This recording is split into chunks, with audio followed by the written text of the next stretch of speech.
Welcome to Call to Compassion's Intellectual Disability and People First Language Training.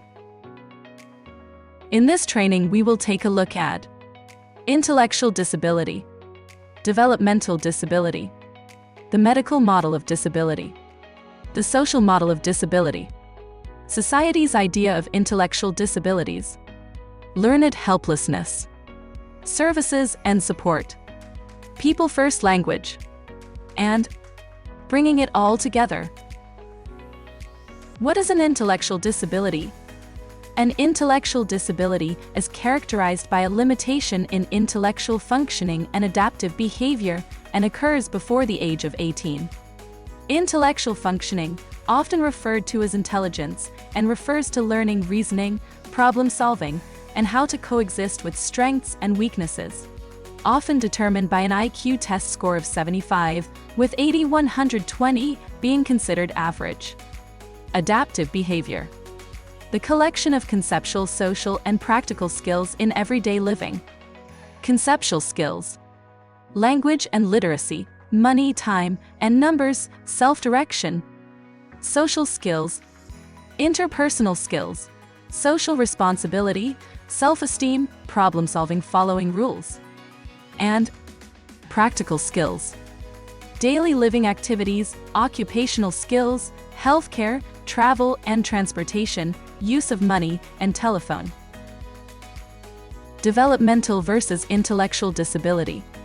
Developmental disabilities are a group of conditions due to an impairment in physical, learning, language, or behavioral areas. These conditions begin during the developmental period, may impact day-to-day functioning, and usually last throughout a person's lifetime. Examples of developmental disabilities include autism, spectrum disorder, behavioral disorders, brain injury, cerebral palsy, Down syndrome, fetal alcohol syndrome, intellectual disability, and spina bifida. The term developmental disabilities is a broader category of often lifelong challenges that can be intellectual, physical, or both. Developmental versus intellectual disability. Continued. Here is an intellectual disability overview. Intellectual disabilities disorder, IDD, is the term often used to describe situations in which intellectual disability and other disabilities are present. The medical model of disability. The medical model of disability has long informed mainstream public and professional perceptions of disability, and views disability as a problem that exists within a person's body, only to be solved by medical doctors.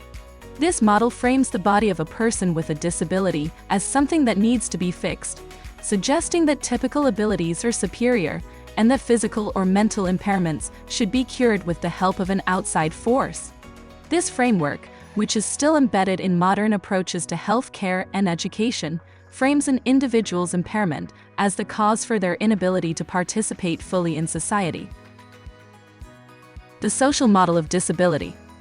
Conversely, the social model of disability, developed by disability rights activists in the 1970s and 1980s, suggests that if societies were set up and constructed in a way that was accessible for people with disabilities, those individuals would not be restricted from full participation in the world around them.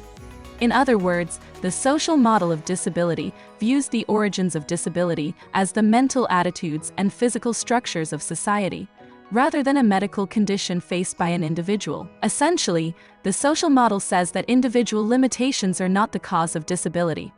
Rather, it is society's failure to provide appropriate services and adequately ensure that the needs of disabled people are taken into account in societal organization. Simply constructing sidewalks and entrances that are wheelchair accessible, for example, can turn a disability into an ability. Society's idea of intellectual disabilities. Society tends to see people with a disability as eternal children, who should not smoke, drink, use curse words, and who struggle to do basic everyday tasks like a child would struggle. Society does this by slowing down their words, using smaller words, using hand gestures, or raising the volume of their voices like the individual is hard of hearing. Not speaking directly to the person with a disability. Remember being a child and the doctor, only talking to your parent. being overly caring, and not treating the individual like the normal person they are. As a result, the individual with a disability often wonders what they are allowed to do by society and feel disheartened, childlike, and develop learned helplessness. Learned helplessness. In psychology, learned helplessness is a state that occurs after a person has experienced a stressful situation repeatedly. They come to believe that they are unable to control or change the situation, so they do not try, even when opportunities for change become available. Learned helplessness is the belief that we can't change the course of negative events, that failure is inevitable and insurmountable. Learned helplessness is about responses to failure, not success. Learned helplessness is a control, not a competence problem. Learned helplessness, continued. How are we reinforcing learned helplessness? Not using people-first language. Our attitudes and preconceptions about disabilities. Our impatience and completing sentences projects for the person with a disability. Our desire to be in control of the situation and not allowing others to try new things and learn from the experiences. Our guilt and shame preventing us from admitting when we were incorrect. Not exploring other possibilities and simply believing that something cannot be done. Treating people with disabilities like they were children. Learned helplessness and growth mindset. Let's take a look at this chart with fixed mindset on the left and growth mindset on the right. Fixed mindset. I'm not good at this. I give up. I can't make this any better. This is too hard. And the list goes on. Growth mindset is the complete opposite. What am I missing? I'll try a different strategy. Is this my best work? This may take me some time, etc. Let's help our individuals by promoting his growth mindset. Now let's take a look at services and support. Today, support services are provided by government agencies, non-governmental organizations, and by private sector providers. Support services address most aspects of life for people with developmental disabilities and are usually theoretically based in community inclusion, using concepts such as social role valorization and increased self-determination, using models such as person-centered planning. Support services are funded through government block funding, paid directly to service providers by the government, through individualized funding packages paid directly to the individual by the government, specifically for the purchase of services, or privately by the individual, although they may receive certain subsidies or discounts paid by the government. There also are a number of nonprofit agencies dedicated to enriching the lives of people living with developmental disabilities and erasing the barriers they have to being included in their community. Call to Compassion is a supportive service for people with disabilities. People First Language. People First Language emphasizes the person before the disability, for example, person who is blind or people with spinal cord injuries. Identity First Language puts the disability first in the description, for example, disabled or autistic. Person First or Identify First Language is equally appropriate depending on personal preference. When in doubt, ask the person which they prefer. If you cannot ask, go with People First Language. People First Language continued. It is important to address individuals with respect. Some of the ways we speak about a person with disabilities as not respectful or person-centered. One way we can ensure respect is by remembering the individual is a person with feelings, just like you and me. When we misuse words, we reinforce the barriers created by negative and stereotypical attitudes. When we refer to people with disabilities by medical diagnoses, we devalue and disrespect them as members of the human race. Often when people hear a person's diagnosis, they automatically make assumptions. We must believe that all people with disabilities are real people with unlimited potential, just like all people.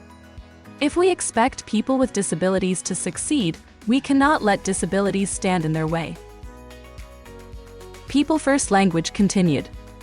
Kathy Snow of DisabilityIssueNatural.com states, "Oh, it's just semantics," as a commonly heard response when people disagree on language, concepts, or ideas. When this phrase is spoken, The speaker isn't simply sharing an opinion.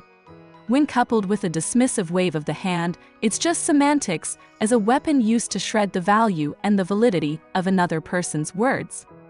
Are semantics important? You bet they are. The words we use and the meanings we attach to words create attitudes, drive social policies and laws, influence our feelings, direct our decisions, affect people's daily lives, and more. Remember, words can hurt and words can also heal. People First Language continued. Here are some great examples of what to say and what not to say to individuals with disabilities. Here is what you should say. People with disabilities. Instead of the handicapped or disabled. She has autism. Instead of she's autistic. He uses a wheelchair. Instead of he's wheelchair bound. He has a brain injury. Instead of brain damaged. Accessible parking. Instead of handicapped parking. She has a developmental or cognitive disability. Instead of she's retarded. Person-centered examples. Here are some helpful examples of People First Language. She has Down syndrome. He is a child with a seizure disorder. She uses a mobility chair or wheelchair. He has an intellectual or developmental disability. She has a visual impairment. He has a hearing impairment. Typical instead of saying normal. He has quadriplegia, not he is a quadriplegic. People with disabilities. People without disabilities. Person who is unable to speak, person who uses a communication device. Students who receive special education services. Accessible parking, not handicapped parking. Accessible bathrooms. Bringing it all together. An intellectual disability is where a person may struggle with learning and sorting through information that is not of the mainstream style of learning. Their behaviors may reflect this struggle, as the person's behaviors will often adapt to the situation. A developmental disability is an umbrella term used to describe a multitude of conditions, autism, cerebral palsy, etc. Society's view of people with disabilities tends towards treating them like they are children that need to be taken care of, not as adults that have thoughts, feelings, and values of their own. Treating adults with disabilities like they are children can put up mental and emotional barriers in those adults that promote learned helplessness. Learned helplessness can block that person's ability to grow and reach their goals and potential. Using People First Language helps to put people, and often their sense of selves, as the first priority. It can validate that they are a person who has a disability, and that said disability is not necessarily who they are. Using Identity First Language tends to label people's abilities as who they are, and does not see the ability disability as separate from them as a person. That wraps up Call to Compassion's training on intellectual disability and People First Language. I'm not disabled or differently abled or specially abled or exceptionally abled. I'm an accountant in a wheelchair. If you have any questions about this training, please reach out to your designated case manager. Thank you.